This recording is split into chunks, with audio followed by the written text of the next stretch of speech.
ہم چپ ہو گئے اور میں نے اسے کن اکھیوں سے دیکھا۔ مجھے محسوس ہوا کہ اسے کبھی اس طریقے سے اپنے احساسات کے متعلق باتیں کرتے نہیں سنا تھا، نہ ہی میں نے کبھی اسے حقیقی غصے یا اداسی کے عالم میں دیکھا تھا۔ وہ سخت اور طے شدہ خیالات کی دنیا کا باسی لگتا تھا۔ اچانک میرے دماغ میں ایک خیال آیا، کیا آپ نے کبھی کسی آدمی کو ہلاک ہوتے دیکھا ہے؟ میں نے پوچھا۔ اس نے نظر نیچے ڈالی اور سوال پر کچھ حیران ہوا۔ دیکھا ہے؟ میں نے دوبارہ پوچھا۔ ہاں، وہ بولا۔ کیا خون بہا تھا؟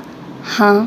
میں نے لمحہ بھر کو سوچا، وہ آدمی کیوں مرا تھا جسے آپ نے مرتے دیکھا؟ کیونکہ وہ کمزور تھا، بس اتنی سی بات۔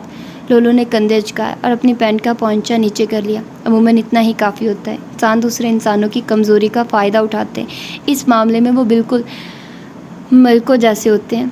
توانا انسان کمزور انسان کی زمین ہتھیا لیتا ہے۔ وہ کمزور انسان سے اپنے کھیتوں میں کام کرواتا ہے۔ اگر کمزور کی بیوی خوبصورت ہو تو طاقتور اسے بھی چھین لے گا۔ اس نے رک کر پانی کا ایک اور گھونٹ پیا اور پھر پوچھا، تم کیا بننا پسند کرو گے؟ میں نے جواب نہ دیا اور لولو نے آنکھیں میچ کر اوپر آسمان کو دیکھا۔ طاقتور بننا بہتر ہے، اس نے مضبوط لہجے میں کہا اور اٹھ کھڑا ہوا۔ اگر تم طاقتور نہیں بن سکتے تو پھر چالاک بن جاؤ اور طاقتور شخص کے ساتھ صلح قائم کرو، لیکن ہمیشہ خود طاقتور بننے کی کوشش کرنا، ہمیشہ۔ ماں ہمیں گھر کے اندر بیٹھی دیکھ رہی تھی۔ اس نے اپنی ڈیسک پر کاغذوں کے درمیان سے ہماری طرف توجہ کی۔ وہ کیا باتیں کر رہے ہیں؟ اس نے دل میں سوچا، شاید خون اور خوبیوں کے متعلق، ناخن کھانے کے بارے میں، وغیرہ وغیرہ۔ وہ اونچی آواز میں ہنسی اور پھر سنبھل گئی۔ یہ نامناسب تھا۔ وہ مجھ پر لولو کی مہربانیوں کے لیے تہہ دل سے مشکور تھی۔ شاید وہ اپنے بیٹے سے بھی بالکل اسی طرح پیش آتا۔ ماں نے اپنے کاغذ ایک طرف رکھے اور مجھے ڈنٹر پلتے ہوئے دیکھا۔ اس نے سوچا کہ وہ بہت تیزی سے جوان ہو رہا ہے۔ اس نے ہماری آمد کے دن کو تصور میں لانے کی کوشش کی۔ ایک 24 سالہ عورت بچے کے ہمراہ ایک ایسے آدمی کی بیوی بن کر جس کے ماضی اور ملک کے بارے میں وہ بامشکل ہی کچھ جانتی تھی۔ اب اسے معلوم ہوا کہ اس وقت وہ اتنا کم کچھ جانتی تھی کہ معصومیت میں اپنا امریکی پاسپورٹ بھی ساتھ لے آئی تھی۔ کیا پتہ حالات بدل جائیں، کافی خراب ہو جائیں۔ اسے امید تھی کہ نئی زندگی مشکل ضرور ہوگی۔ ہوائی سے روانگی سے قبل اس نے انڈونیشیا کے متعلق مقدور بھر جانے کی کوشش کی تھی۔ آبادی دنیا کا 20%، سینکڑوں قبائل اور بولیاں، نو آبادیات کی تاریخ، پہلے 300 سال تک ڈچ اور پھر جنگ کے دوران جاپانیوں کا تیل، دھات اور لکڑی کے وسیع ذخائر پر قابض ہونا، جنگ کے بعد جدوجہد آزادی اور سوکارنو نامی مجاہد آدمی کا ملک کے پہلے صدر کے طور پر ابھر کر سامنے آنا۔ حال ہی میں سوکارنو کی حکومت بدلی تھی، لیکن تمام خبروں میں اسے ایک غیر خونی سازش بتایا گیا اور یہ کہ لوگوں نے تبدیلی کی حمایت کی تھی۔ انہوں نے کہا کہ سوکارنو بدعنوان ہو گیا تھا۔ وہ بعد میں خود پسند، متعلق العنوان اور کمیونسٹوں کے ساتھ بہت بے تکلف تھا، غیر ترقی یافتہ اور بالکل اجنبی غریب ملک۔ وہ بس اتنا کچھ ہی جانتی تھی۔ وہ دست اور بخار کی وباؤں، ٹھنڈے پانی سے غسل اور کچی لیٹرین، چند ہفتے بغیر بجلی کے گزارنے، گرمی اور غیر مختتم مچھروں کا سامنا کرنے کے لیے تیار تھی۔ در حقیقت کوئی بھی چیز دقتوں سے بڑھ کر نہ تھی۔ وہ اس سے کہیں زیادہ سخت جان تھی جتنی کہ دکھائی دیتی تھی، اتنی سخت جان کہ اسے خود بھی معلوم نہ تھا۔ بہرحال بارک کے جانے کے بعد جزوًا انہی چیزوں نے اسے لولو کی جانب مائل کیا تھا۔ کچھ نئی اور اہم چیز پانے کا عزم، والدین کی پون سے دور، اپنے شوہر کو ملک کی پرجوش فضا میں تعمیر نو کے لیے مدد دینا۔ لیکن وہ تنہائی کے لیے تیار نہ تھی۔ یہ مستقل تھی، سانس کی طرح۔ در حقیقت وہ دو ٹوک انداز میں کسی نقطے کی نشاندہی نہیں کر سکتی تھی۔ لولو نے گرم جوشی سے اس کا استقبال کیا اور اسے گھر کا احساس دینے کی خاطر ہر ممکن کوشش کی۔ اسے مقدور بھر ہر چیز فراہم کی۔ لولو کے گھر والے بھی ماں کے ساتھ خوش اسلوبی اور فراخ دلی سے پیش آئے اور اس کے بیٹے کو اپنا بیٹا سمجھا۔ پھر بھی علیحدہ گزرے ہوئے ایک سال کے دوران ماں اور لولو کے درمیان کچھ واقعہ پیش آیا تھا۔ ہوائی میں وہ زندگی سے بھرپور تھا، اپنے منصوبوں کے متعلق نہایت پرجوش۔ رات کے وقت جب وہ اکیلے ہوتے تو وہ عالمی جنگ کے زمانے میں اپنی جوانی کے قصے سناتا۔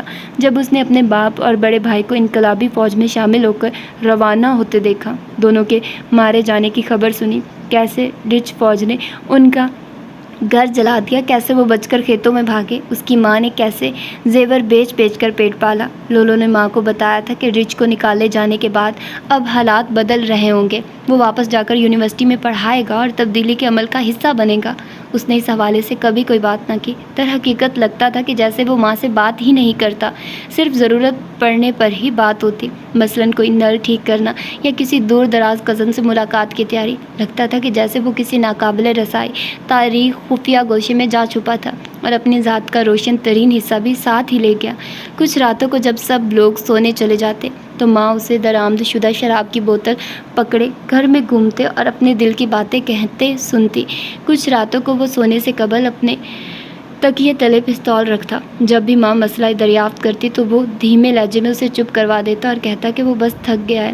یوں لگتا تھا کہ جیسے الفاظ پر سے اس کا اعتبار اٹھ گیا ہو، الفاظ اور ان میں شامل جذبات۔ ماں کو شک تھا کہ ان مسائل کا کچھ نہ کچھ تعلق لولو کی ملازمت کے ساتھ ضرور ہے۔ وہ فوج کے لیے بطور جیولوجسٹ کام کرتا تھا۔ جب ماں انڈونیشیا پہنچی تو وہ سڑکوں اور سرنگوں کا سروے کیا کرتا تھا۔ یہ دماغ معاف کر دینے والا کام تھا جس میں زیادہ آمدنی نہ ہوتی۔ ریفریجریٹر کی قیمت بھی 2 ماہ کی تنخواہ کے برابر تھی اور اب ایک بیوی اور بچے کا بوجھ بھی کندھوں پر آ پڑا۔ اس کی پریشانی باعث تعجب نہیں تھی۔ ماں نے فیصلہ کیا کہ وہ اتنی دور سے یہاں بوجھ بننے نہیں آئی تھی، وہ اپنا بوجھ خود اٹھائے گی۔ اس نے امریکی سفارت خانے میں انڈونیشیائی کاروباری افراد کو انگلش پڑھانے کی نوکری حاصل کر لی، جو ترقی پذیر ممالک کو امریکہ کی فارن ایڈ کا حصہ تھی۔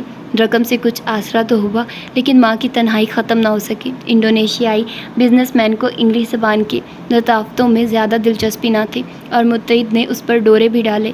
زیادہ تر امریکی عمر میں اس سے بڑے اسٹیٹ ڈپارٹمنٹ میں کیریئر بنانے کے مشتاق، جو کبھی کبھی کہیں ماں کے لیے پراسرار طور پر غائب ہو جاتے۔ سفارت خانے میں ان کی ذمہ داریوں کا تعین نہ ہو سکا۔ کچھ ایک امریکی بدصورت امریکیوں کے کیری کیچرز تھے جو انڈونیشیائی لوگوں کے لطیفے سناتے رہتے۔ آخر کار انہیں پتہ چل گیا کہ ماں کی شادی ایک انڈونیشیائی سے ہی ہوئی تھی۔ تب انہوں نے ازالہ کرنے کی کوشش کی۔ جم کی بات کو سنجیدگی سے مت لو، اس کے دماغ کو گرمی چڑھ گئی ہے۔ ویسے تمہارا بیٹا کیسا ہے؟ بہت اچھا ہے وہ۔ البتہ ان آدمیوں کو ملک یا کم از کم اس سے کچھ حصوں کا علم تھا، اور ان الماریوں کا بھی جہاں ڈھانچے دفنائے گئے تھے۔ لنچ یا گپ شپ کے دوران وہ اسے ایسی باتیں بتاتے جو اخبارات میں پڑھنے کو نہیں ملتی تھی۔ انہوں نے وضاحت کی کہ کس طرح سوکارنو نے انڈو چائنا میں میکونزم کی مقبولیت سے پریشان یو ایس حکومت کے اعصاب مختل کر دیے تھے۔ اس کی قوم پر پرستانہ امنگ اور غیر جانبداری کی سیاست کیا تھی۔